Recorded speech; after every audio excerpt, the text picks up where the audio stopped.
Édification spirituelle 37, de l'importance des petits pas. Quand vous êtes déterminé, il n'y a aucune étoile qui soit trop loin pour vous. Comment définissez-vous vos objectifs? Est-ce que vous regardez la longueur de vos bras, afin de poser cette longueur comme la limite du possible pour vous? Est-ce que vous sautez de toute la portée de vos jambes, et est-ce qu'alors vous mesurez la marque en déclarant que les ressorts de votre âme ne sauraient vous propulser plus loin? Votre vouloir s'essouffle nécessairement quand vous lui demandez de vous porter au-delà de votre force physique. Et votre vouloir est nécessairement impuissant quand vous essayez d'amener à vous des données dont la complexité vous donne le vertige. C'est que vous ne comprenez pas comment fonctionne la grande mécanique de la réalité.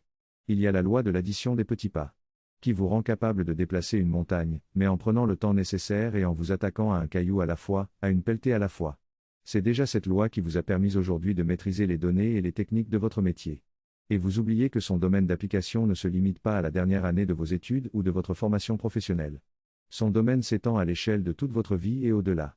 C'est la loi de l'addition des petits pas, qui a rendu possible le fait qu'une équipe d'ingénieurs puisse envoyer des avions dans le ciel, et que la main d'un chirurgien puisse remplacer un cœur défaillant par une technologie qui le supplée.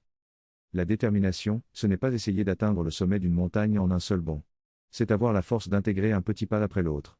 C'est avoir la force d'affronter la fatigue et la paresse, d'affronter la démotivation et l'envie d'abandonner, c'est avoir la force de vaincre la partie de sa nature humaine qui a peur de l'immensité de la montagne et qui demande de rester dans la vallée. C'est avoir la volonté d'allumer et de maintenir le feu. Alors même qu'une partie de votre nature humaine essaie de se laisser tomber de tout son poids dans le sofa ou dans le lit. Mais il est aussi possible d'atteindre le sommet de la montagne en un seul bond. Et c'est parce que la loi de l'addition des petits pas n'est pas la seule loi qui régit la réalité. Il existe aussi la loi du développement de la puissance, qui vous montre comment il est aussi possible de déplacer la montagne d'un seul bloc et d'un seul effort. Oui.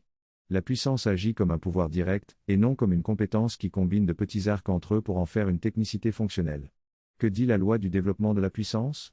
Elle dit que votre puissance se développe en fonction de la qualité et de la régularité de votre pratique. Chaque moment de pratique fonctionnant comme une façon d'arroser la croissance de votre force énergétique. Mais peut-être pourriez-vous dire que la loi du développement de la puissance est une forme de la loi de l'addition des petits pas. Et vous auriez raison.